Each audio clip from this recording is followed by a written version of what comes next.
بسم اللہ الرحمن الرحیم۔ السلام علیکم ورحمۃ وبرکاتہ۔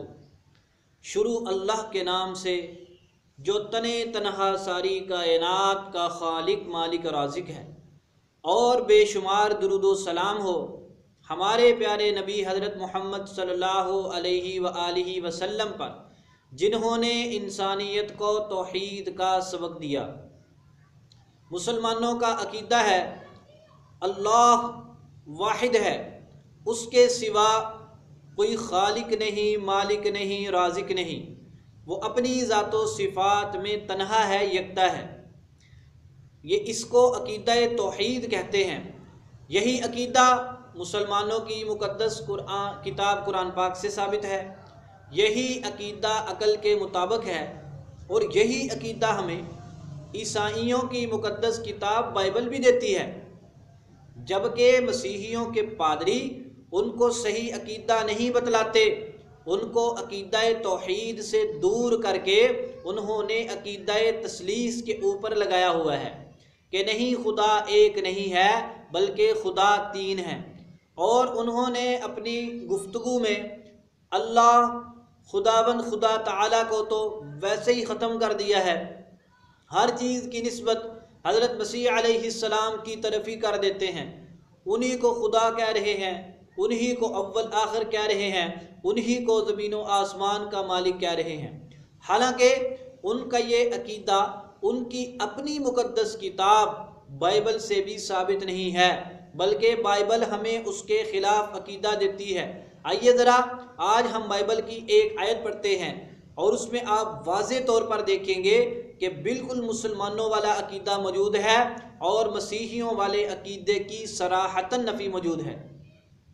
کتاب ہے بائبل، عہد نامہ قدیم، اس میں کتاب ہے یشوع، جس میں حضرت موسیٰ علیہ السلام کے نائب، آپ کے جانشین حضرت یشوع کے حالات ہیں۔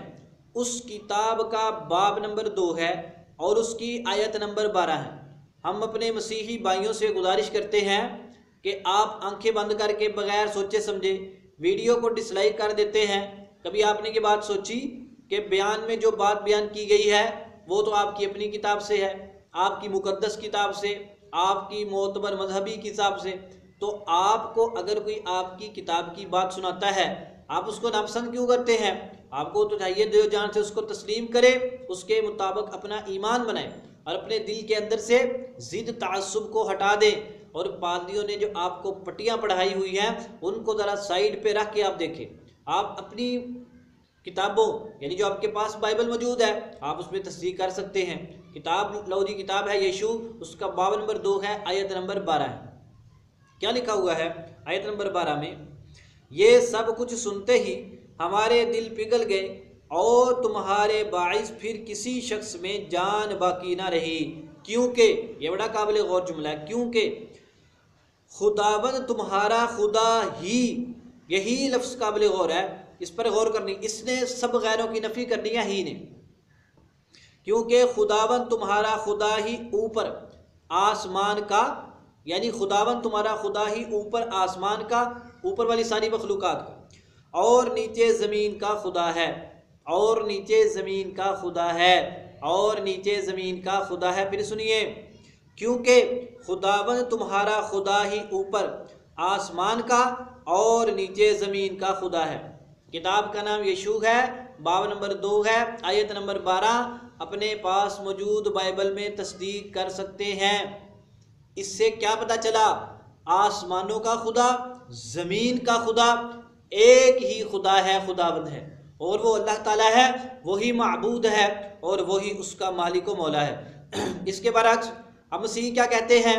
وہ تو خداوند تعالیٰ کا نام ہی نہیں لیتے، وہ تو ہر چیز کی نسبت حضرت مسیح علیہ السلام کی طرف کرنے کے اوپر تلے ہوئے ہیں، جبکہ اس آیت نے ہمیں واضح طور پر بتلا دیا آسمانوں کا خدا، زمینوں کا خدا، ایک ہی خدا ہے۔ خود ہی کا لفظ بتلاتا ہے کہ خداوند تمہارا خدا ہی اوپر، خداوند تمہارا خدا ہی، یہ نہیں کہا بھی، اور یہ بھی نہیں کہا خدا، تم یہ کہہ سکتے ہو خدا بھی مالک ہے، یسوع بھی مالک ہے، نا ایسی نہیں، ہی نے ہمیں واضح طور پر بتلا دیا کہ خداوند کا اس میں کوئی شریک نہیں ہے۔ کیونکہ خداوند تمہارا خدا ہی اوپر آسمان کا اور نیچے زمین کا خدا ہے، اور یہی عقیدہ مسلمانوں کا ہے، یہی عقیدہ مسلمان دیتے ہیں، اسی کا نام عقیدہ توحید ہے۔ آسمانوں کا خدا، زمین کا خدا صرف ایک ہے، اللہ ہے، خدا ہے، خداوند ہے۔ تو ہم اپنے مسیحی بھائیوں سے کہتے ہیں آپ ضد چھوڑ دو، جو عقیدہ ہم آپ کو دیتے ہیں جو عقیدہ صحیح ہے وہ تو آپ کی مقدس کتاب سے بھی ثابت ہے۔ چلو قرآن کا عقیدہ نہیں لیتے نہ لو، عقل کی بات نہیں مانتے نہ مانو، کم از کم اپنی مذہبی کتاب کو تو مان لو کہ تم اس کو بھی نہیں مانتے۔ اگر تم اس کو بھی نہیں مانتے پھر تم کیا مانو گے بتا دو؟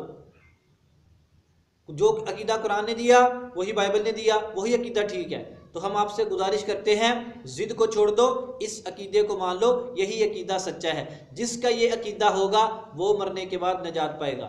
ہم اپنے اللہ سے دعا کرتے ہیں اللہ تعالیٰ تمام مسیحی بھائیوں کو ہدایت قبول کرنے کی، عقیدہ توحید اپنانے کی توفیق عطا فرمائے۔ وما علینا الا البلاغ المبین۔ السلام علیکم ورحمۃ اللہ وبرکاتہ۔